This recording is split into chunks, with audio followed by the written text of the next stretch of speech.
నమస్తే. ఇన్నాళ్ళు నన్ను సపోర్ట్ చేస్తూ, ఎంకరేజ్ చేస్తూ మీ ప్రేమని నాకు అందిస్తున్న ప్రతి ఒక్కరికి కృతజ్ఞతలు. అలాగే ఈ వీడియో కూడా ఖచ్చితంగా మీకు ఉపయోగపడుతుంది. లైక్, షేర్ అండ్ సబ్స్క్రైబ్ చేసి మీ సపోర్ట్‌ని నాకు అందించండి. అలాగే ఈ వీడియో పట్ల మీకున్న అభిప్రాయాన్ని కామెంట్ సెక్షన్‌లో కామెంట్ చేసి తెలియజేయండి. ఇప్పుడు వీడియోని చూద్దాం. సూర్యోస్మి. నేను మీ విక్రమాదిత్య. ఆరోగ్యమే మహాభాగ్యం, ఆరోగ్యం భాస్కరాధీనం. ఆదివారం మద్యం, మాంసం, మైదనం వద్దు, ఆరోగ్యం, ఐశ్వర్యం వద్దు. మీరు ఆచరించండి, 10 మందిని ఆచరింపచేయండి. ఆచరించండి, ఆరోగ్యవంతులుగా ఉండండి. ఆచరించండి, ఐశ్వర్యవంతులు కండి. ఆచరించండి, ఆనందంగా జీవించండి. సూర్యోస్మి. నమస్తే, వెల్కమ్ టు అవర్ ఛానల్. నేను పద్మిని. ప్రస్తుతంతో పాటు ప్రముఖ ఆధ్యాత్మికవేత్త, సూర్య ఉపాసకులు, Sun spiritual society founder Vikramaditya garu ఉన్నారు. మాట్లాడదాం సార్. నమస్తే సార్. సూర్యోస్మి తల్లి. సార్, తిరుపతి లడ్డు వ్యవహారం అందరికీ తెలిసినటువంటి విషయమే.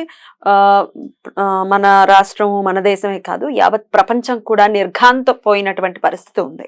అసలు స్వామివారికి వినియోగించినటువంటి ప్రసాదాల్లో వినియోగించినటువంటి ఆ నెయ్యి అది దేంతో వచ్చింది అనేది మనం వింటేనే ఎంత జుగుప్సాకరంగా ఉంది. ఒక బీఫ్ ఆయిల్, తర్వాత బీఫ్ నుంచి తీసినటువంటి ఆయిల్, పంది నుంచి తీసినటువంటి ఆయిల్, ఫ్యాట్ ఏదైతే ఉందో దాన్ని వినియోగించడం. అసలు ఎట్లా మనసు వచ్చింది? ఎట్లాంటి మనుషులు వీళ్ళు ఇలా తీసుకోవడానికి ఇచ్చిన వాడికి, ఆమోదించిన వాడికి ఎట్లా మనసు వచ్చింది అనేది నిజంగా ఆశ్చర్యపోతున్నాం. కళ్ళమ్మటి నీళ్లు గారుతున్నాయి. నిజంగా స్వామివారికి ఇదా మనం పెట్టుకున్నది అని చాలా మంది అంటూ ఉండేవాళ్ళు. ఏమిటి ఆ సువాసన లేదు, ఆ లడ్డూలో ఏదో మిస్ అవుతోంది, సువాసన లేదు. ఎందుకంటే ఇంట్లో ఉంది అంటే ఇల్లంతా గుమ గుమ గుమ గుమ మల్లెపూలు ఎలా అయితే అలాంటి దానికి ఇంక 10 ఎందుకంటే స్వామి ప్రసాదం, స్వామి చూశారు, ఆయన దృష్టి పడింది అన్న ఆ భావనలో ఉంటాం మనం అందరం కూడా. అసలు దానిని ఎలా మలినం పట్టించాలని అనుకోవటం కానీ, ఎలా చూడొచ్చు అసలు ఈ అంశాన్ని? శిక్ష ఎవరు వేస్తారు దీనికి? అంటే శిక్ష ఎవరో వస్తారు, ఎవరో వేస్తారు కాదమ్మా. ఇప్పుడు ఎవరైతే దీన్ని బాధ్యతగా పెట్టుకుని పరిగణలోకి తీసుకుని చూసారో వాళ్ళే అంటే ఇక్కడ మనకి ముందు మనం ప్రత్యేకంగా మాట్లాడుకోవాల్సింది హిందువులలో ఐక్యత లేకపోవడం, ఐకమత్యం లేకపోవడం. ఇంకొకటి నిర్లక్ష్యం. తన దాకా వస్తే తప్ప దేన్ని పట్టించుకోలేనటువంటి నిర్లక్ష్యం. ఇది ప్రధానమైనటువంటి కారణం. అందుకనే చేసేవాళ్ళు చేసుకుంటూ, ఇప్పుడు చేసేవాడు ఎవడైనా బయటవాడా, భారతదేశానికి కానివాడు. పూర్వం ఎప్పుడో బ్రిటిషర్స్ ఉండేవాళ్ళు కాబట్టి వాళ్ళు మనకు తెలియకుండా ఏదో చేసేవారు. మన చేతుల్లోనే ఉంటుంది కదా. అక్కడ ఆ కిచెన్కి సంబంధించో లేకపోతే పర్చేసింగ్ డిపార్ట్మెంట్, ఇవన్నీ కూడా ఎవరున్నది అక్కడ? అర్హత లేని వాళ్ళు, అంటే స్వామి గురించి తెలియని వాళ్ళు, హిందూ ధర్మం గురించి పూర్తిగా అవగాహన లేని వాళ్ళు. ప్రసాదం అంటే కొబ్బరి నూనె, కచ్చీపులో, కేకులో ఇవనుకునేవాళ్ళు. మొన్న ఎక్కడో చూశాను, మీరు హిందువులు ప్రసాదం తీసుకోకూడదు అని మా బైబిల్లో రాసుంది. కేకులు తీసుకోకూడదని మీ గ్రంథాల్లో రాసుంటే మానేయండి. ప్రసాదం తీసుకోవద్దని ఎవడో ఒకడు రాసినటువంటి, ఒక ప్రవక్త రాసినటువంటి బైబిల్ అది. దాంట్లో ఉంది కాబట్టి మేము తీసుకోమని తిను. మీ గ్రంథాలలో ఎక్కడైనా సరే కేకుల గురించి రాసుంటే అంటే మాట్లాడేవాడికి బుర్ర బుద్ధి ఉందా అసలు? రాసలేదంటే లేనట్టే. మీరు అసలు మీ ప్రస్తావనే లేదంటే అసలు లేదు కదా, మీ ఉనికే లేదు, ఏమీ లేదు. అంటే ఇలాంటి అజ్ఞానులు, జ్ఞానం లేని వాళ్ళు అక్కడ పని చేస్తున్నారు కాబట్టి ఇలాంటి కృత్యాలు జరగడంలో తప్పు మనది, మన నిర్లక్ష్యం. అంటే ఇప్పుడు ఎందుకు తెలిసిందంటే కొంత ఆధ్యాత్మిక చింతన పెరిగింది, తప్పులు తెలియజేయబడుతున్నాయి. మీరు సంఘటితం కండి. హిందూ ధర్మం ఎలా ఉండేది, హిందువులు ఎలా ఉండేవారు, మీలో ఐక్యత చెడిపోయింది, మీరందరూ సంఘటితం కండి అని భగవంతుడు తెలియచేస్తున్నాడు. మనకు అదృష్టం కొద్దీ ఇప్పుడు ఉన్నటువంటి నాయకులు, పాలకులు ఎవరైతే ఉన్నారో ఇలాంటివన్నిటిని గుర్తిస్తున్నారు. ఇప్పుడు బయట పడింది అసలు యాక్చువల్ గా. అసలు అంతకు ముందు ఇందాక నేను అన్నట్టుగా అటు సువాసన లేదు, ఎన్ని రోజులైనా ఉండేది, ఇంచుమించు 10-15 రోజులు ఫ్రెష్ గా ఉండేది లడ్డు ఇది వరకు రోజుల్లో.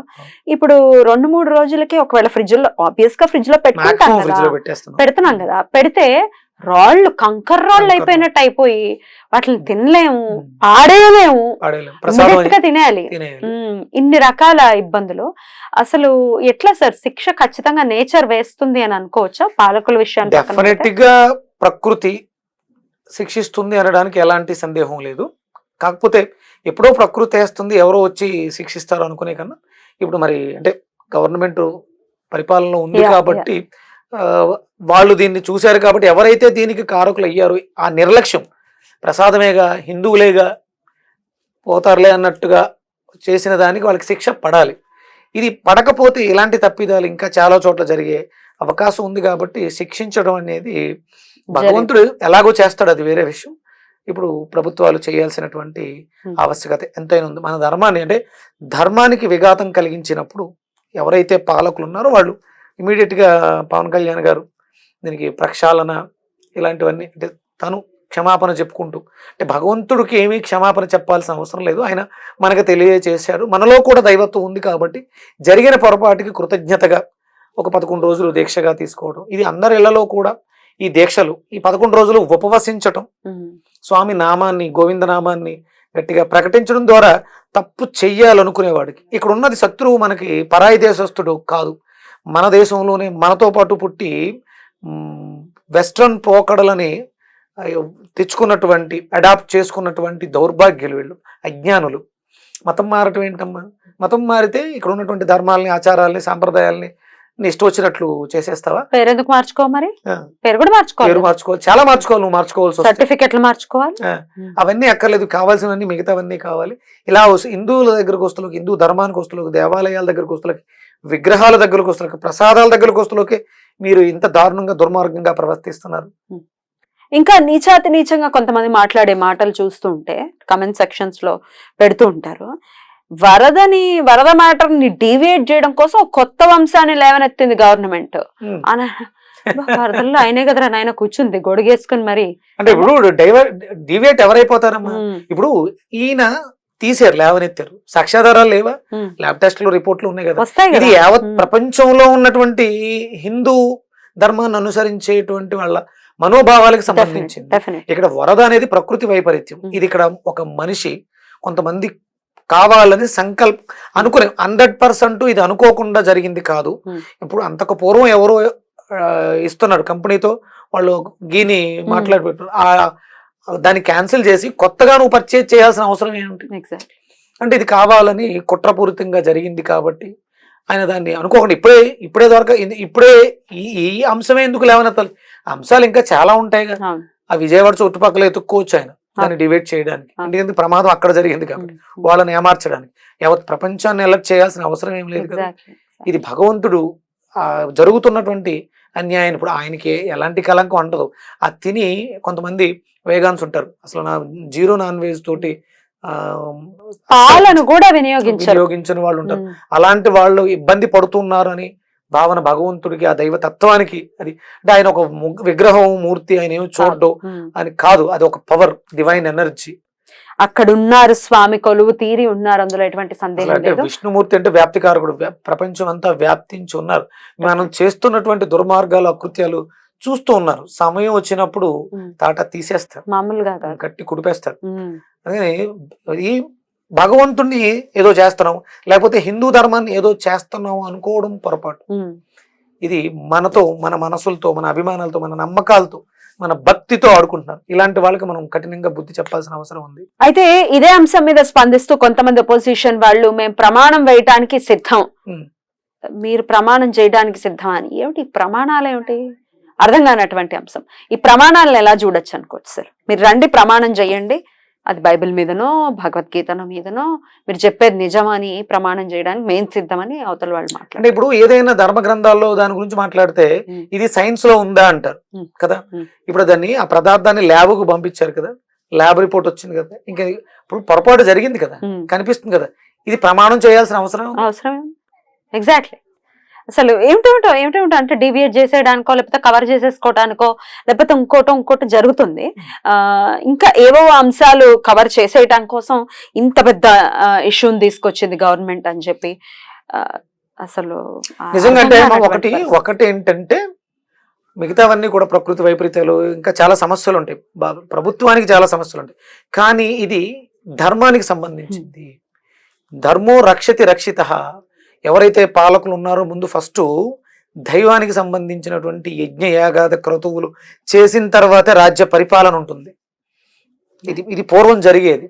కష్టం ఏదైనా కష్టం వచ్చినప్పుడు ముందు ఫస్ట్ యజ్ఞము యాగము చేసి రాబోతున్నటువంటి దౌర్బల్యాలని ఎదుర్కొనేవారు. అంతే తప్ప అక్కడికి వెళ్ళిపోయి ఎదుర్కోవడం కాదు. యజ్ఞం చేస్తే వర్షం పడుతుంది, వర్షం పడితే పంటలు పండుతాయి, పంటలు పండితే దుర్భిక్షం నశిస్తుంది. ఇది ప్రతి పాలకుడు ముందు చెయ్యాలి. ముందు దైవాన్నే ఆశ్రయించాలి. ఎందుకంటే నాలో ఉన్నటువంటి మనిషి మానవత్వం దైవత్వంతో ఏకమైతేనే నేను మనిషి నుంచి కొంచెం పెద్దవాడిని, నా చుట్టూ ఉన్న వాళ్ళని పిల్లలుగా చూడగలుగుతాను, వాళ్ళని పరిపాలించగలుగుతాను. సామాన్య మానవుడుగా ఉంటే కాదు కదా.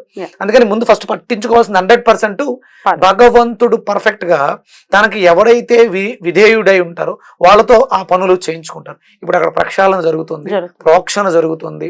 అంటే ఈ 5 ఏళ్ళు ఆయన ఎంత క్షోభని అనుభవించుంటారు. అక్కడ సరైనటువంటి పాలన జరగక ఎంతో మంది భక్తులు క్షోభ ఇబ్బంది పెట్టింది. అక్కడ చాలా మంది ఇబ్బంది పడ్డారు. ఆ ఇబ్బందిని అలా చూస్తూ ఉండి ఇప్పుడు ఒక్కసారి ఆయన ఈ రకంగా వ్యక్తం చేసుకున్నారు కాబట్టి 100% శిక్ష అర్హులకి శిక్ష పడి తీరుతుంది, తీరాలి కూడా, తీరాలని మనస్ఫూర్తిగా కోరుకుంటున్నాం.